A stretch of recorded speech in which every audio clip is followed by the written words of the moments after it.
components of downtown revitalization. Some of us are here because we're concerned landowners and business owners. And some of us are actually just engaged citizens that want to be informed on what's going on in Brownsville and what's going on downtown. So, why are we here? And this is a quote that we took from a 1986 study that was done in Brownsville. Parking meters are used to encourage turnover of convenient short-term parking spaces in high-demand areas and to obtain an economic return on the use of the city streets and public parking lots. That's just a small quote. So why are we proposing a high-end parking fee? Why is it that we even came up with this idea? Did we come up with it overnight? I don't think so. We didn't. We've been studying it. So it really is to increase the availability of parking. One of the major, everybody I've asked, everybody that I've talked to in the past, 10 days since this has hit the newspapers, says, well, I don't go downtown because there's not enough parking. That's really just the first gut reaction that people give me. So we need to increase the availability of parking so that shoppers can come downtown, they can find parking, and they can actually spend money in our downtown area. We need to reduce the cruising and traffic congestion related to low vacancies. So if there isn't any vacancies on the curb, what usually happens is there's a lot of people cruising around for parking spots, waiting to find a parking spot. If you're a downtown merchant, I think you would rather have that person shopping in your stores than actually just cruising around. There's other benefits to that. If you reduce cruising, you reduce air emissions, you make the environment better. There's a lot of ramifications to that. We're also doing it to encourage commercial activity and vibrancy. The more available parking that's on the street, the more someone's going to want to come downtown. We're going to change that conversation. That reaction, the first reaction is no longer going to be, there's no parking downtown. And finally, is to create revenue that can fund public investment in downtown revitalization. And that's probably, although some reports have said that's probably the main reason we're doing it, that is probably the last reason we're doing it, but it's a good benefit to have. And have a steady revenue source so that you can invest downtown. It's something that's absolutely necessary. So this is the problem. This is what you see by the time you come in the morning. Those of us who visit downtown, 10 o'clock in the morning. This is what you see on Elizabeth Street, maybe even 9:30. But the stores really don't open until 10.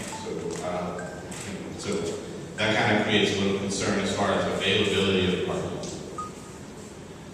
So that's our number one problem: lack of available parking spots. This is another quote that I saw. Customers avoid stores that don't have what they want in stock. So if you go to a store, a Target or any other store, and they don't have that item in stock, you're going to avoid that store the next time. You're going to go to H-E-B, you're going to go to Lowell, wherever, except that store, because they don't have that product. Same thing goes for parking. If there's no parking, then people are going to come downtown because that's just kind of a commodity. And this is another picture of downtown. This is not an old picture. This was taken today at 11 o'clock. We were able to get on the Toro building and take that shot. And this is another picture of Washington Street, Elizabeth, Washington, perhaps our more commercial area. It's a commercial district. But once again, you find that there's not available parking for those who want to come downtown. And this picture is really about cruising. You always encounter a lot of cars being backed up on the streets. You could assume that some people are cruising for a parking spot on Washington and Elizabeth and all the streets downtown. So problem number 2 is traffic jams. And like what I said earlier, people spend their time cruising instead of shopping downtown, which is something that we want to promote. Problem number 3, there's no permanent downtown improvement fund. Those of us that that are really interested in revitalizing downtown realize that we're always kind of struggling for a revenue source. And this is an added benefit to what we're doing. We're here to try to manage parking better, not necessarily increase revenue for the city. So, you know, I think most of us have traveled, some of us around the world, some of us locally, but we all visit urban districts, and we all like what we see there. But in all of that takes revenue and investment. This is a quote that I took out of the famous book about parking, The High Cost of Good Parking, and if you really start to read it, it really it describes Brownsville, so I'll read a little bit of it. Consider an older business district where a few stories have off-street parking and vacant curb spaces are hard to find. I would say that's Brownsville.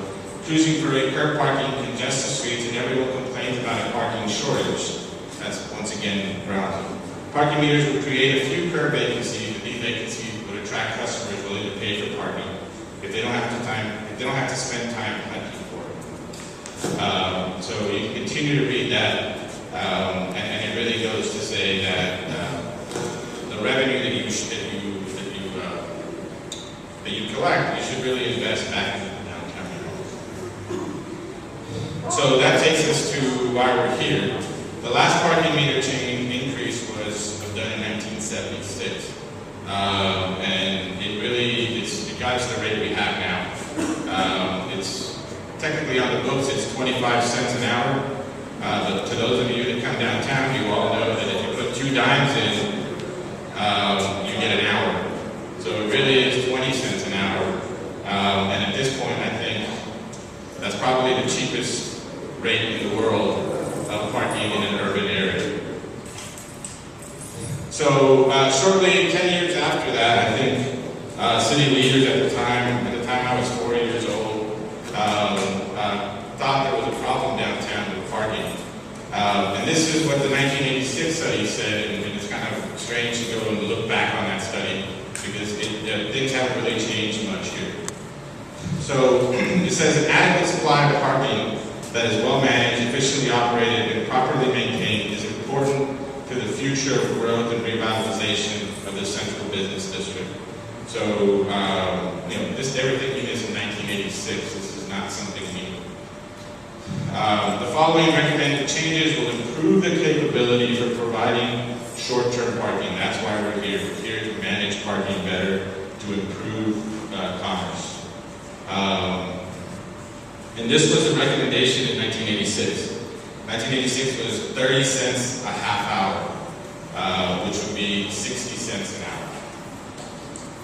And what do the experts say? Some people say, well, Ramiro, you're just kind of creating this number, or you're just kind of throwing this number outside. But Jeff Speck visited Brownsville about 2 years ago, and he is a world-renowned expert on bringing downtowns back, on creating walkable cities, and improving urban spaces. And this is a quote from the brief report that he gave us, which said, Brownsville doesn't have an adequate parking management system, and the 25 cents is really too cheap, and it provides none of the benefits that other cities have seen. Dan Burden, some of you may have been to his talk at UT Brownsville. He visited, AARP sponsored his visit, and he said the same thing. The parking meter rate is extremely low, practically free. And he really talks about creating this parking benefit district that this ordinance is creating to invest in the downtown area. So don't take any revenue and put it into the general fund. Put it into a fund that works downtown. THP, we did a study, and it said, once again, it said the national average is $1. It's probably a little bit more. The rate in Brownsville was 25 cents. So you should look at increasing the rate. And these studies have all been, or these reports and studies off opinions by these leaders have been all in the last 2 years. So this is not, once again, this is not something that was not thought of. So how do you identify the right price? So what the experts say is that you need to keep 85% of your parking spots occupied, but you need to have the price where it produces 15% of vacancies of your parking spots. So that when people come downtown, they can readily find a spot, and they don't spend time cruising in downtown. They spend time shopping and spending dollars. So this is a quote from Donald Shute, and it said, "It should be set to achieve public goals of improving transportation, land use, and the environment." So that's what we're trying to do once again. So, like I said earlier, the recommendation in 1986 was 60 cents an hour. Other surrounding cities, as you can see, are all above Brownsville at 20 cents an hour. So this is 75 cents. Austin's at $1, San Antonio's at $1.50, Houston's at $1.50. So we're way below these cities. And then I started thinking, last night I started thinking, well, what were costs in 1986? Comparable. So the gallon of gas was 93.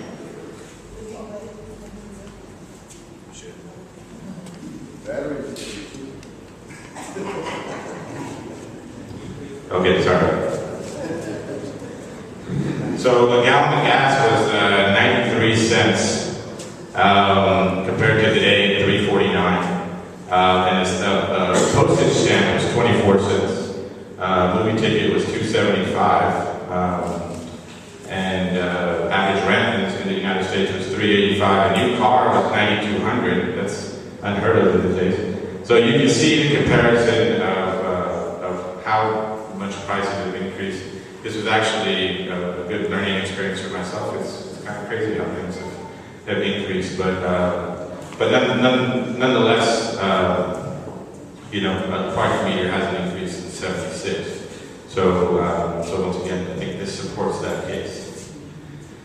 So the ordinance, there's been some misconception, miscommunication, a lot of facts. So these are the facts of the ordinance. The ordinance will increase the rate to 75 cents from 25 cents. It's really 25 cents every 20 minutes, which we think will improve efficiency. Which right now, if you think about it, you come and you feed the meter, and you feed the meter for an hour. Let's say you were here for 15 minutes. There's still time on that clock. If somebody comes in and parks there and doesn't pay, so there's a greater efficiency of that. It establishes a downtown employee and owner parking pass. So what we also realized was the city has a lot of surface parking lots that are off the street. They may be a block away or 2 blocks away from your business, but they're underutilized. And we realized, well, why not open those parking lots to the downtown owners and downtown employees to pull those people off the street and allow for those street parking spots to be used by people that shop. Quarters only. Right now we allow nickels, dimes, and quarters. There's greater efficiencies if you go to a quarter. So we really think that will improve our operations.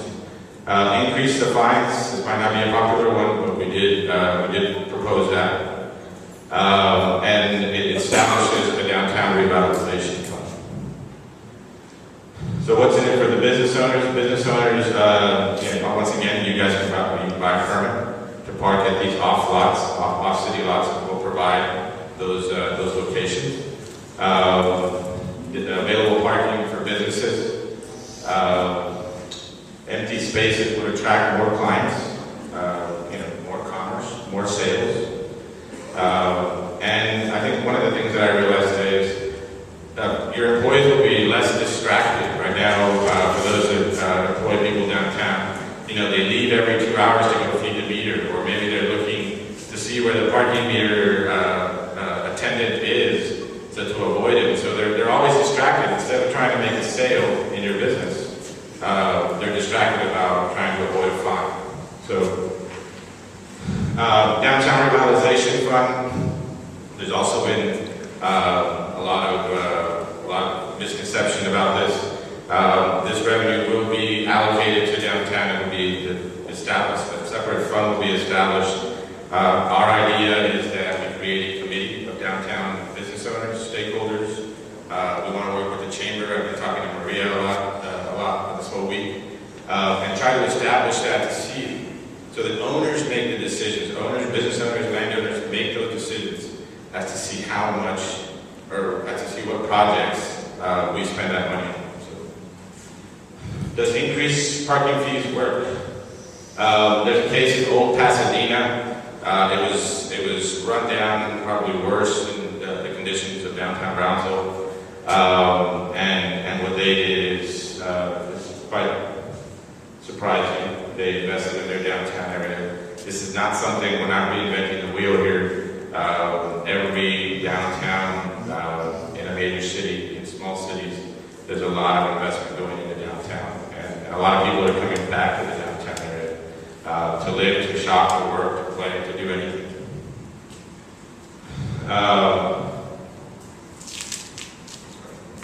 So what happened there? Charging market prices for curb parking and returning the meter revenue for public improvements have helped pave the way for Old Pasadena's renaissance. So once again, it's the city investing, owners investing, everybody's investing.